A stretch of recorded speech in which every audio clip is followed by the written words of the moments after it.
Hello, my name is Debbie Pidgeon and welcome to my short talk on the Safe Harbour project at St Helena. I'm the Outreach Clinical Nurse Specialist for St Helena and I run the Safe Harbour project. As a clinical nurse specialist, my role is to support patients in the community who are in the last year of life with symptom management, emotional well-being and spiritual care. The Safe Harbour project reaches out to people who have traditionally had difficulty accessing hospice services. This includes people who are homeless, have a history of substance misuse, learning disabilities, mental health problems, those from Black, Asian and minority ethnic communities and refugees. Safe Harbour was set up in 2016 and is run in collaboration with Macmillan Cancer Support. The project won the Innovation in Tackling Inequalities Award at the Hospice UK conference in 2018. Evidence shows that people from the above groups experience poorer quality care at the end of life because their needs aren't fully understood or considered. Some people think hospice means end of life, so when you mention the word they think they're going to die straight away. I introduce the idea of hospice to them as early as I can to build up a trust and facilitate my patients in living well with an incurable illness and dying with dignity in a place of their choice. We've supported at least 100 people so far since the beginning of the project. The following are some examples of the types of people I have worked with. I have anonymised them for confidentiality purposes.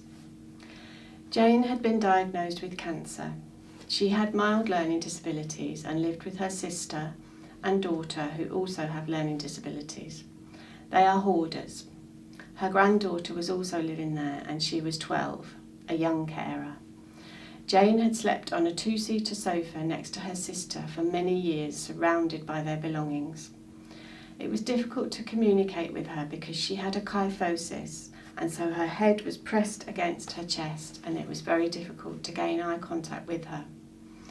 She was symptomatic with pain, constipation and pressure sores. It was a very complex situation and dynamics among the wider family were difficult. Over several months I supported with symptom management, emotional well-being and helping the family to understand the patient's prognosis and probable deterioration. When she was near the end of life, I helped the family clear a space in the home for a hospital bed and I visited frequently to support and encourage the family in their care for her.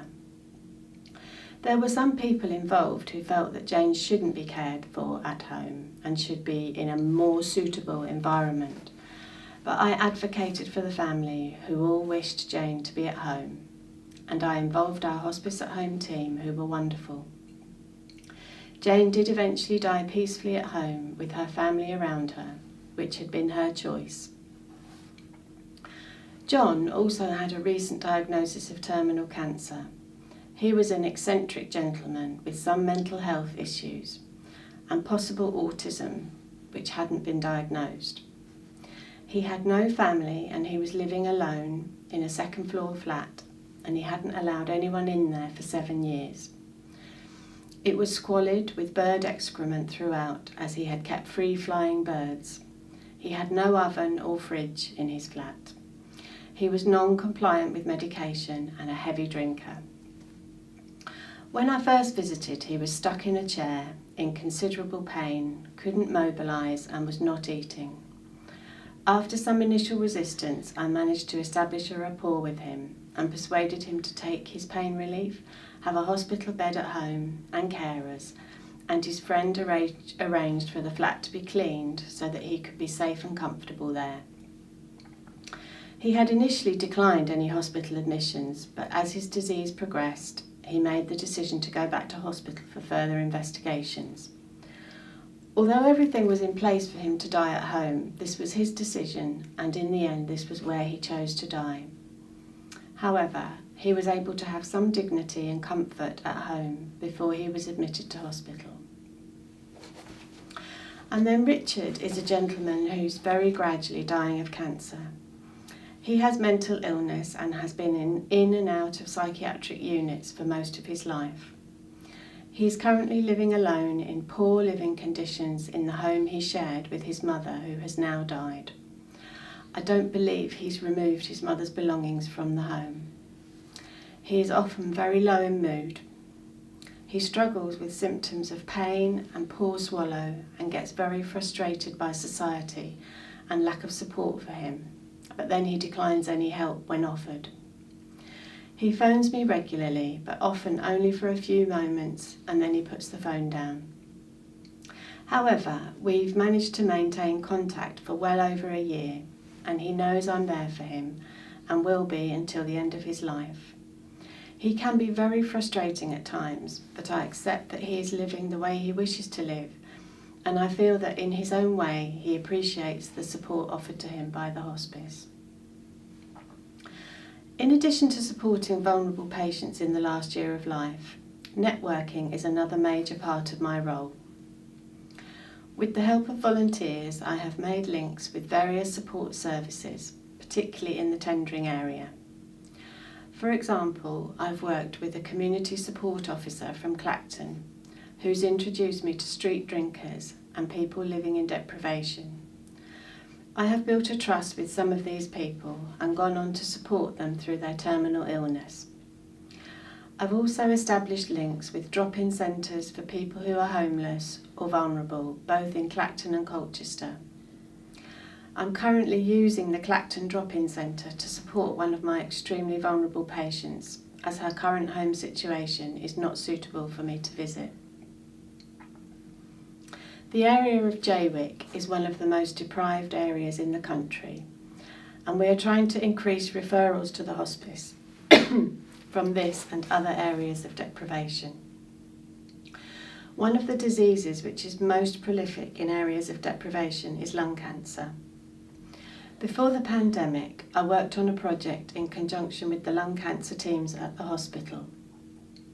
I was attending joint clinics with the hospital teams so that they could introduce me to their patients and I could begin to build a rapport with them early on in their journey. This project was really successful in preventing unnecessary hospital admissions and improving communication between the hospice and hospital teams. I'm on a steering group as end-of-life link for people with learning disabilities and am working on the development of easy-read material for the hospice. I've taken part in learning disability care home training in order to support staff so that we can prevent patients being admitted to hospital and dying away from their familiar surroundings of home. I'm also building links with local mental health services so that we can offer a seamless service to patients who have a terminal diagnosis and a mental illness. Other parts of my role are that I take part in teaching other hospice staff about hard-to-reach groups to raise awareness of the difficulties these vulnerable people face. Plans for the future include creating links with the Black, Asian minority and ethnic community and with refugees. The forefront of my work is raising awareness and opening up conversations around death and dying.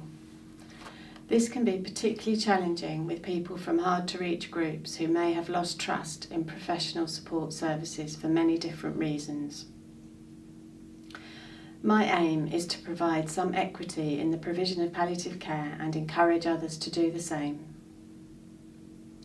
I try to ensure the best possible quality of life for all people, regardless of their background. As you can see, my job is varied and interesting. Please don't hesitate to contact me via St Helena if you would like further information about my role and the people I have cared for. I'm passionate about my role and always happy to talk about it. Thank you.